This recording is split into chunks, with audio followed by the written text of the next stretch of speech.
Hello and welcome to another podcast Pontifications with me, Evo Terra. If you're unfamiliar with me, I launch podcasts, and that's what I've been doing for a long time now. If you need help launching your business podcast, talk to me. Today on the video, I will be chatting with you about something you're probably not too terribly aware of, business podcasters, and that is the writing that goes into podcasting. And this is the point where you say, wait a minute, Evo, isn't podcasting talking into microphones like you're doing right now on this video? And to which I would say yes. Yes, you're right. A very large portion of podcasting is the audio component. But that's not the only component.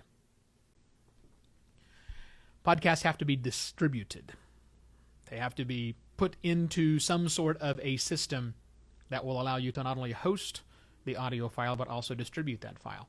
But even before that happens, in order to create a podcast episode, the MP3 file, during the encoding process is something called ID3 tags. They are descriptive tags that are written and placed into the file itself. You need to do that. You need to put that in there.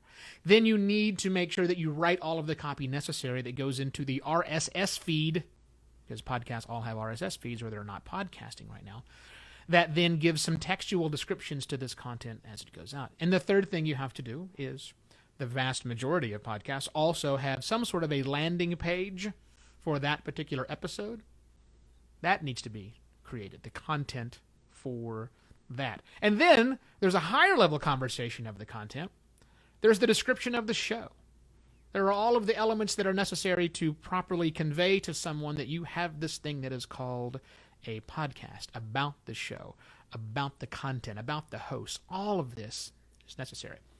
Now, that was a high level. I'm going to get very specific right now and tell you what those things are that you have to write.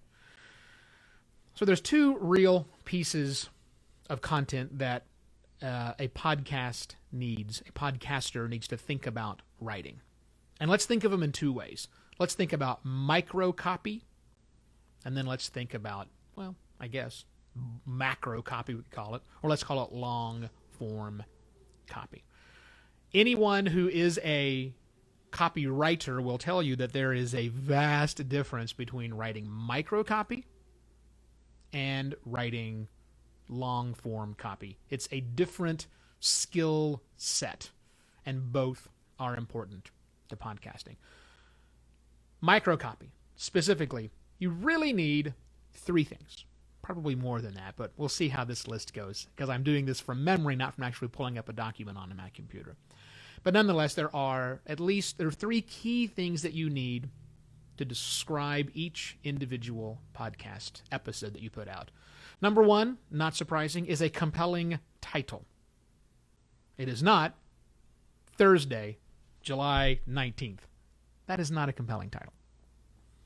You need a compelling title that accurately describes, because it's a title, so it's got to, in some particular case, describe what the contents are.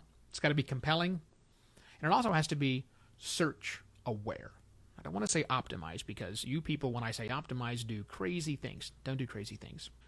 It needs to be search aware so that people who are searching for certain key terms can see you. Then the next thing, and this often gets overlooked, is something that I call either a subtitle or better termed, I think, as an excerpt. Think original tweet.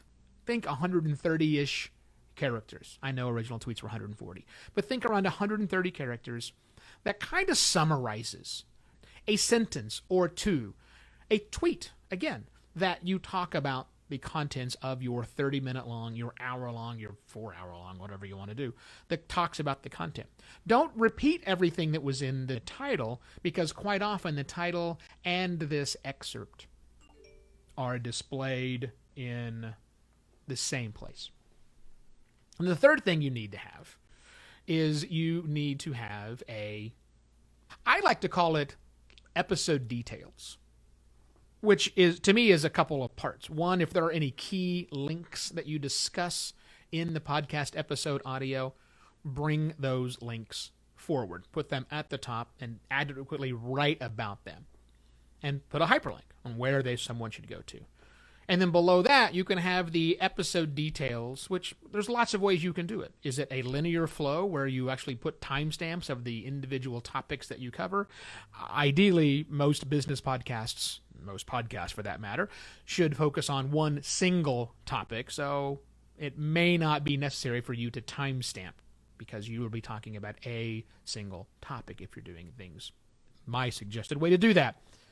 But you need some details that people can actually look at as they are listening to the episode. And yes, believe it or not, people do that. So it's a guide as someone is listening. Those are the three major things you need for an episode on microcopy. And those get embedded on your media host, as well as they can be used as the ID3 tags I mentioned previously. But that's not all.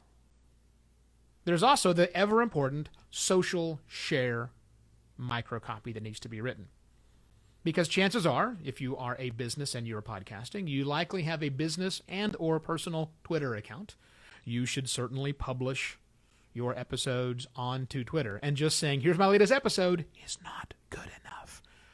You need to describe it. Stealing your title and your description or perhaps your excerpt and putting those as your tweet is not a great idea.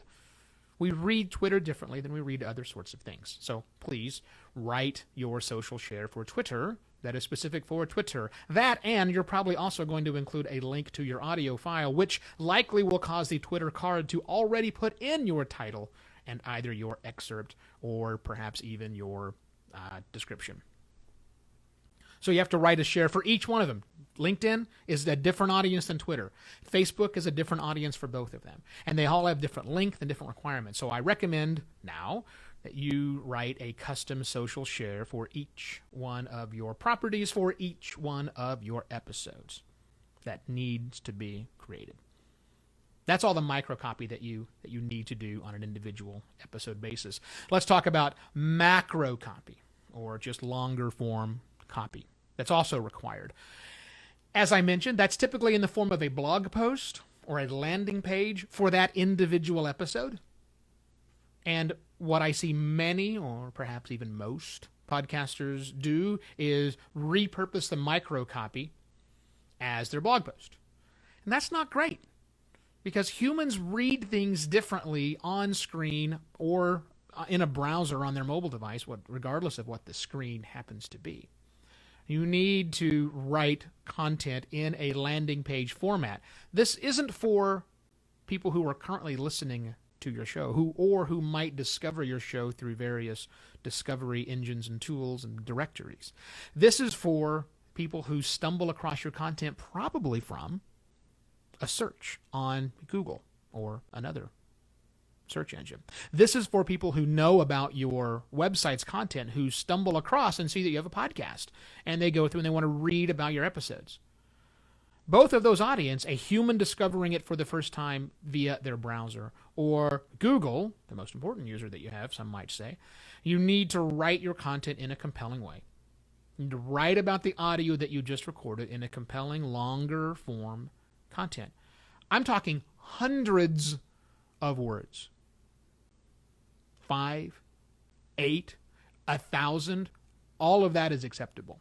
Anything less than that, you're probably making thin content that's not good for humans actually to read. And I know, I can hear somebody out there right now shouting at the video saying, but all the information I talked about is just inside of my audio file. Why don't they listen? Because we still don't have a good discovery for inside of audio content. Google's great, but it's not quite there yet. I'm not so certain that it ever will be. So make sure that you write good, compelling, long-form content too. Last bit, will a transcript suffice? No. A transcript will not suffice. Have you read a good quality human-created transcript? Turns out we don't talk in complete sentences. When you read transcripts, we all tend to sound like a certain president I won't mention, right? Because it just looks like we don't know how to complete sentences because we're speaking about things.